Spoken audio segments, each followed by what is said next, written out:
بسم اللہ الرحمن الرحیم بسم اللہ الرحمن الرحیم الحمد للہ وکفا والصلاة والسلام علی من لا نبی بعد اما بعد۔ عزیز طلباء، آج کتاب الہدایہ جز ثالث کا سبق نمبر 203 ہے، اور اس سبق میں منشلہ جنس الشہادۃ علی الوصایۃ او الوکالۃ پر بات کریں گے، اور کتاب کی عبارت وَإِذَا شَهِدَ الرَّجُلَانِ سے لے کر فَيَثْبُتُ الْمَوْتُ بِاعْتِرَافِهِمَا فِي حَقِّهِمَا تک ہوگی۔ آتے ہیں سبق کے متعلق اصول کی طرف۔ تو اصل نمبر 1، القاضی یملک نصب الوصیہ عن المیت اذا تحققت الحاجۃ ولا یملک نصب الوکیل عن الغائب، کہ قاضی صاحب میت کی طرف ضرورت کے وقت وصی مقرر کر سکتے ہیں،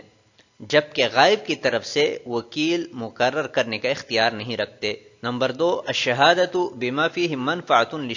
للشاہد باطلۃ، کہ ہر وہ چیز کہ جس میں گواہ کے لیے فائدہ ہو اس پر گواہ کی گواہی باطل ہے۔ آتے ہیں فصول کی طرف۔ تو جنس الشہادۃ علی الوصایۃ او الوکالۃ۔ فصل نمبر 1، شہادۃ الوارثین بوصایۃ احد، تو جائزۃ استحسانا دون قیاسا، کہ یہ گواہی استحسانا تو جائز ہے، قیاسا جائز نہیں ہے، اور عبارت میں انشاءاللہ اس پر بات کریں گے۔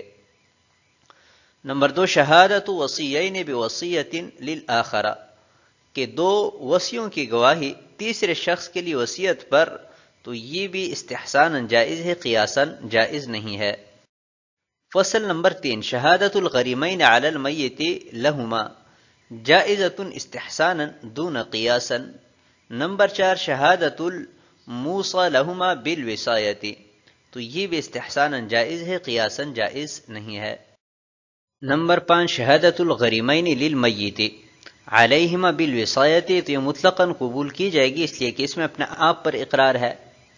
نمبر 6، شہادت ابنین بالوکالۃ عن ابیہما الغائب، تو یہ گواہی قبول نہیں ہوگی کیونکہ اس میں الزام کا معنی ہے۔ نمبر 7، شہادت الاجانب بالوصایۃ،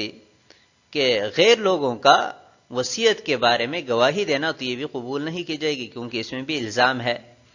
نمبر 8، شہادت الاجانب بالوکالۃ، تو یہ گواہی بھی قبول نہیں کی جائے گی۔ آتے ہیں کتاب کی عبارت کی طرف۔ قال وَإِذَا شَهِدَ الرَّجُلَانِ أَنَّ أَبَاهُمَا أَوْصَى إِلَى فُلَانٍ وَالْوَصِيُّ يَدَّعِي ذَلِكَ فَهُوَ جَائِزٌ استحسانا وَإِنْ أَنْكَرَ الْوَصِيُّ لَمْ يَجُوزْ وَفِي الْقِيَاسِ لَا يَجُوزُ وَإِنِ ادَّعَى، وعلى هذا إذا شهد الموصى لهما بذلك أو غريمان لهما على الميت دين أو للميت عليهما دين أو شهد الوصيان أنه أوصى إلى هذا الرجل معهما، وجه القياس أنها شهادة للشاهد لعود المنفعة إليه۔ اور اگر دو آدمیوں نے اس بات کی گواہی دی کہ ان کے باپ نے فلاں شخص کو وصی بنایا ہے، اور وصی اس کا دعویٰ کرتا ہے، تو یہ جائز ہے استحسانا، اور اگر وصی انکار کرتا ہے تو جائز نہیں ہے، اور قیاساً جائز نہیں ہے اگرچہ وصی اس کا مدعی ہو۔ اور اسی اصل پر بنا ہے کہ جب وہ دو شخص کی جن کے لیے وصیت کی گئی ہے اس بات کی گواہی دیں، یا وہ دو شخص کہ جن کے لیے میت پر قرض ہے، یا وہ دو شخص گواہی دیں کہ جن پر میت کا قرض ہے، یا دو وصی اس بات کی گواہی دیں کہ ان کے ساتھ فلاں کو بھی وصی مقرر کیا ہے۔ اور وجہ قیاس یہ ہے کہ یہ گواہی دینے والے کے لیے گواہی ہے کیونکہ اس کا نفع اسی کی طرف لوٹتا ہے۔ قال وَإِذَا شَهِدَ الرَّجُلَانِ أَنَّ أَبَاهُمَا أَوْصَى إِلَى فُلَانٍ، یہاں سے اس عبارت میں کل 5 مسئلے بیان کیے گئے ہیں، ایک مسئلہ متن میں، جبکہ 4 مسائل صاحب ہدایہ نے شرح میں بیان فرمائے ہیں۔ تو پہلے متن کا مسئلہ ذکر کرتے ہیں۔ متن کے مسئلہ کی 2 صورتیں ہیں۔ پہلی صورت یہ ہے کہ 2 آدمیوں نے اس بات کی گواہی دی کہ ہمارے والد صاحب فوت ہو چکے اور انہوں نے فلاں شخص کو وصی مقرر کیا ہے، اور وصی بھی اس بات کا مدعی ہے کہ ہاں ان کے والد نے مجھے وصی مقرر کیا ہے۔ تو اس مسئلہ میں 2 جہات ہیں، ایک جہت استحسان اور ایک جہت قیاس۔ جہت استحسان کا تقاضا یہ ہے کہ یہ گواہی جائز ہے، جبکہ جہت قیاس کا تقاضا یہ ہے کہ یہ گواہی جائز نہیں ہے۔ اور دوسری صورت یہ ہے کہ دونوں آدمی نے اس بات کی گواہی تو دی ہے کہ فلاں شخص کو ہمارے والد نے وصی مقرر کیا ہے، لیکن وصی اس کا منکر ہے، تو اس صورت میں بہر دو جہت یہ گواہی جائز نہیں ہوگی، یعنی جہت استحسان کا تقاضا بھی یہی ہے کہ یہ گواہی جائز نہیں ہے، اور قیاس کا تقاضا بھی یہی ہے کہ یہ گواہی جائز نہیں ہے۔ وعلى هذا اذا شهد الموصى لهما بذلك، یہ دوسرا مسئلہ ہے کہ وہ دو شخص کہ جن کے لیے میت نے وصیت کی ہے، یعنی موصى لهما، وہ اسی بات کی گواہی دے کہ جو گواہی ان دو آدمیوں نے دی ہے، یعنی یہ کہیں کہ فلاں مثلا زید کو میت نے وصی مقرر کیا ہے۔ او غریمان لہما علی المیت دین، یا وہ دو شخص کہ جن کا میت کی ذمہ قرض ہے، وہ اس بات کی گواہی دیں کہ میت نے زید کو وصی مقرر کیا ہے۔ او للمیت علیہما دین، یہ چھوٹی صورت ہے کہ وہ دو شخص کہ جن پر میت کا قرضہ ہے، وہ اس بات کی گواہی دے کہ میت نے زید کو وصی مقرر کیا ہے۔ او شہد الوصیان، یا میت کی طرف سے مقرر کردہ دو وصی اس بات کی گواہی دیں کہ ان کے ساتھ فلاں یعنی زید کو بھی میت نے وصی مقرر کیا ہے۔ تو ان چاروں صورتوں میں وہی تفصیل ہے کہ جو متن کے مسئلہ میں بیان کی گئی۔ وجہ القیاس، ان پانچوں مسائل میں قیاس کا تقاضا یہ ہے کہ گواہی قبول نہ ہو، کیونکہ یہ گواہی شاہد ہی کے لیے ہے، اس لیے کہ اس کا نفع گواہ کی طرف لوٹتا ہے، جس کی تفصیل یہ ہے کہ پہلی صورت میں ان دو بیٹوں کی گواہی اگر قاضی صاحب قبول کرے گا تو زید وصی مقرر ہوگا، اور ان دونوں کو زید پر رجوع کا حق حاصل ہوگا، یعنی یہ زید سے مال کا مطالبہ کر سکیں گے۔ تو اس گواہی کا نفع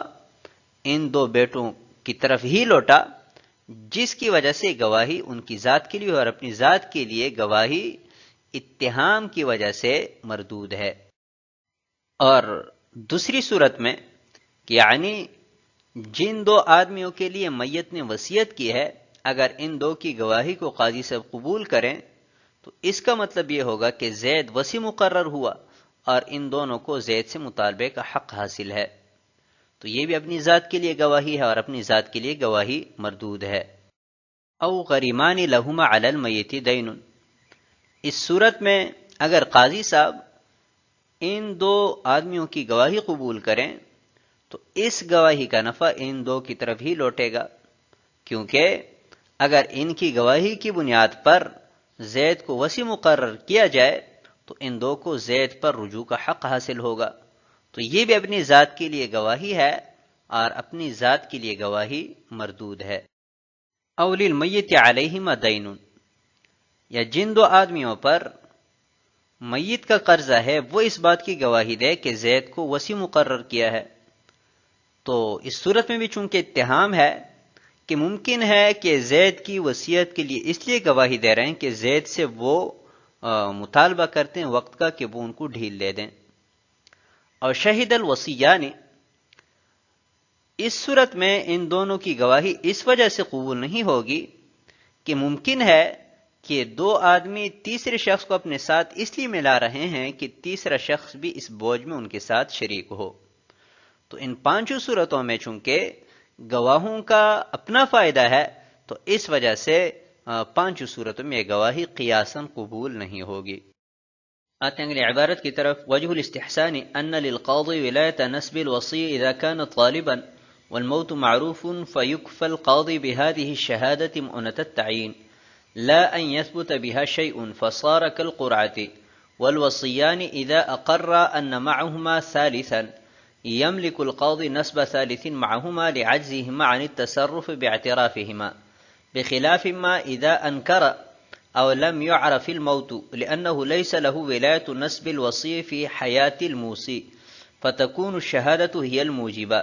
وفي الغريمين للميت عليهما دين تقبل الشهادة وإن لم يكن الموت معروفا لأنهما يقران على أنفسهما فيثبت الموت باعترافهما في حقهما. اور وجہ استحسان یہ ہے کہ قاضی کو وصی مقرر کرنے کی ولایت حاصل ہے بشرط کہ وصی طالب ہو اور موت معروف ہو. پس قاضی کی طرف سے اس گواہی کے ذریعے متعین کرنے کی تکلیف سے کفایت کی جائے گی، نہ کہ اس گواہی سے کوئی چیز ثابت ہوئی ہے پس یہ قرآ کی مانند ہوئی. اور دو وصی جب اس بات کا اقرار کریں کہ ان کے ساتھ تیسرا وصی ہے تو قاضی ان کے ساتھ تیسرا وصی مقرر کرنے کا مالک ہے، کیونکہ وہ دونوں اپنے اعتراف کی وجہ سے تصرف سے عاجز ہے، برخلاف اس صورت کے کہ جب وصی انکار کریں یا موسی کی موت غیر معروف ہو، اس لیے کہ موسی کی زندگی میں قاضی کو وصی مقرر کرنے کا اختیار نہیں ہے، لہذا گواہی ہی واجب کرنے والی ہوگی. اور ان دو قرض خواہوں میں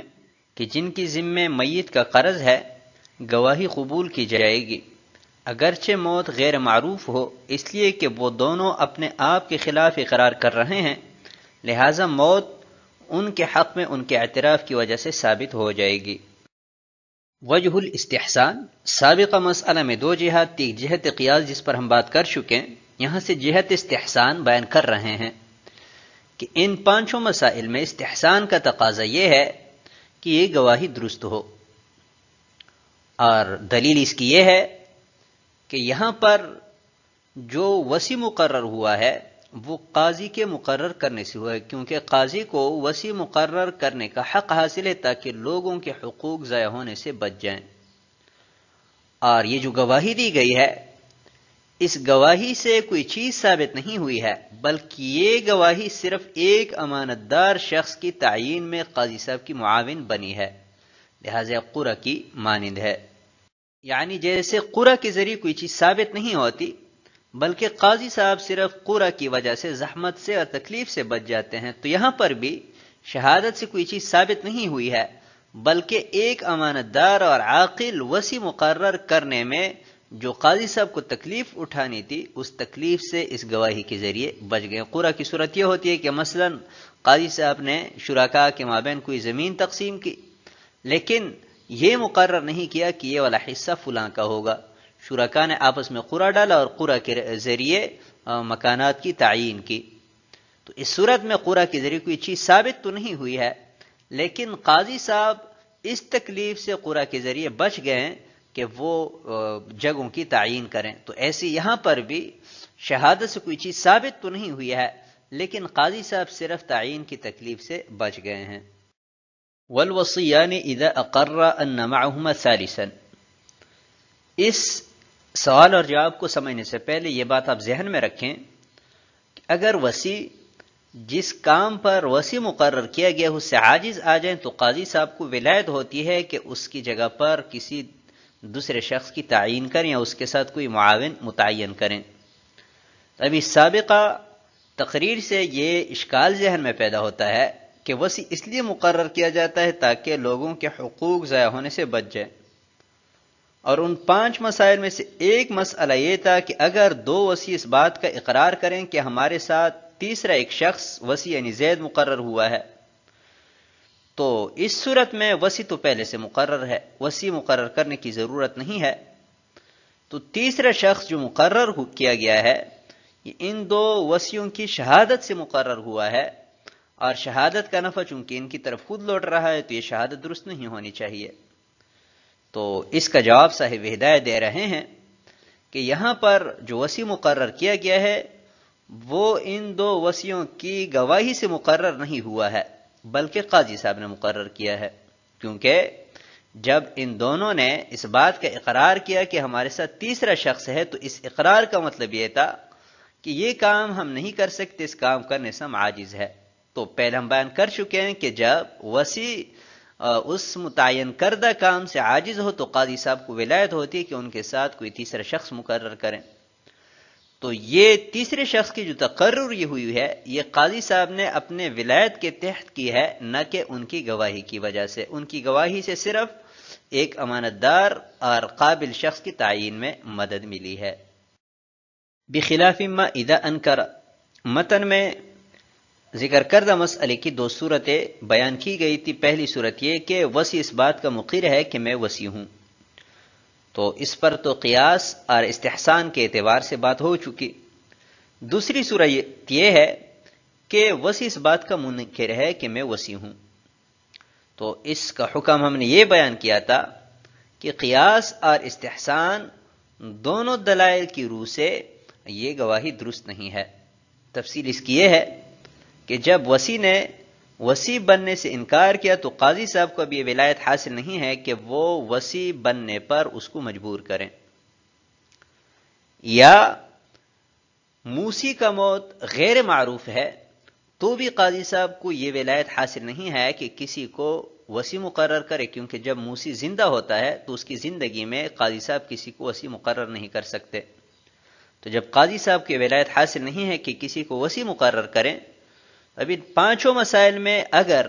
ہم گواہی کی بنیاد پر زید کو وصی مان لیں تو زید کا وصی ہونا یہ شہادت سے ثابت ہوگا، نہ کہ قاضی صاحب کے وصی بنانے سے۔ اور شہادت میں پانچوں صورتوں میں چونکہ گواہ متہم ہے، اس گواہی کا نفع انہی کی طرف لوٹ رہا ہے، تو اس وجہ سے یہ گواہی درست نہیں ہوگی۔ وفی الغریمین للمیت علیہما دین، ان پانچ صورتوں میں سے ایک صورت یہ بیان ہوئی تھی کہ دو شخص اس بات کا اقرار کر رہے ہیں کہ میت کا ان کے ذمہ قرض ہے، اور ساتھ ساتھ اس بات کی گواہی دے رہے ہیں کہ فلاں شخص یعنی زید یہ میت کا وصی ہے، تو ابھی ان دونوں کی یہ گواہی قبول کی جائے گی اگرچہ زید کی موت معروف نہ ہو۔